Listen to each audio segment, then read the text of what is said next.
All right, ladies and gentlemen, welcome back to the channel. First off, thank you guys so much for tuning into yesterday's live stream. If you're there, if you guys didn't know, I live stream during most Rockets games. Last night was tough, man. It was tough. But before we talk about last night, just want to remind you guys that the Discord link is in the bio. It is my first week of school, so I haven't been in it too much, but I will be chatting with you guys whenever I'm free. I love it. There's a ranking system. Thank you so much, Peak. But let's get into today's video. If you enjoy it, go ahead, like and subscribe. I really appreciate it. Last night was a tough loss. They're all tough loss. No loss is not a tough loss, but last night just felt tough. 4-9. It's not a great way to start the season. I don't even remember how many games we've been at full strength, but I want to say it's like one or two. It's bad.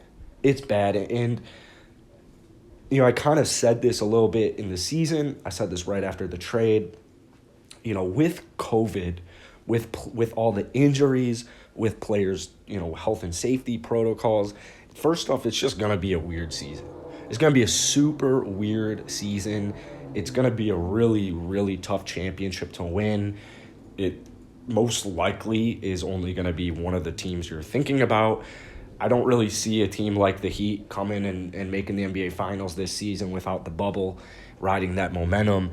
I see Lakers Nets. I see no reason outside of maybe a huge season-ending injury. And still, even if somebody on the Lakers or the Nets had a season-ending injury, no matter who it is, I still think both teams would probably make the finals, unless it was like LeBron James. Even at that point, with LeBron James, they're not making the finals. So it's a weird season, and I said it's going to be it's going to be a stressful.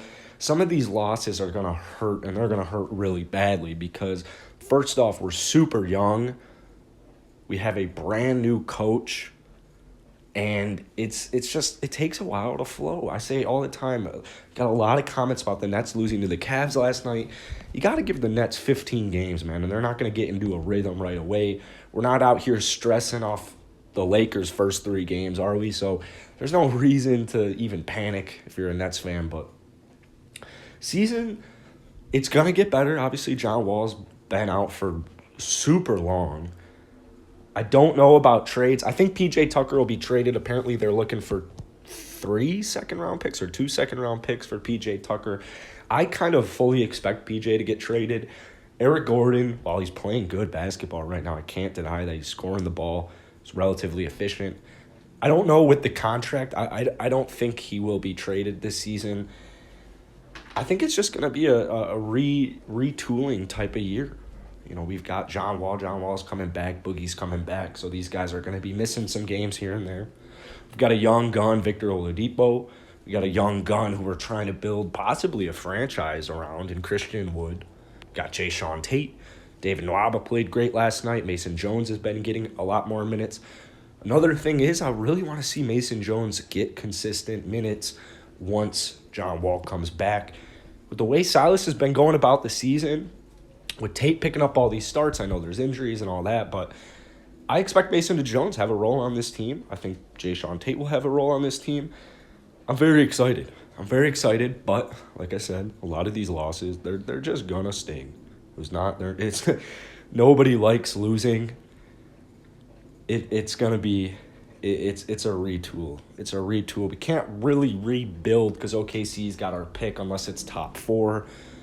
I don't see us falling into the top 4 once John Wall comes back. I think John Wall, Victor Oladipo, and Christian Wood.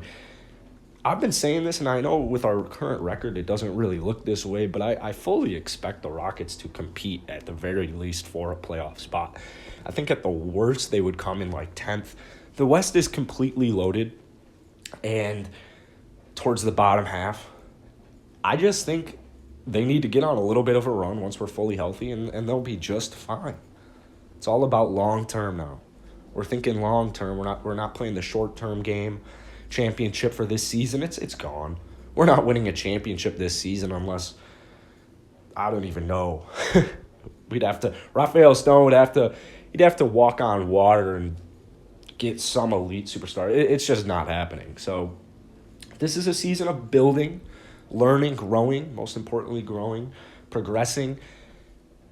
I think these guys have a very bright future. And although some of these games, they may be hard to watch, I think the young talent that we have on the team, all the draft picks, I know draft picks aren't always great. I know you can't, or not many dynasties are built homegrown through the draft, but it's still valuable assets. We are one of the most flexible teams in the NBA right now. The world, the NBA, it's our oyster. Free agency, it's our oyster. We can do from the draft. We can do a little bit of both. We can give it 2 years till John Wall goes out. We'll see, but this team, they will be competitive for a while. Now, it's not going to be championship star contending this year. Probably not next year unless we make some big moves. But I hope Victor Oladipo stays.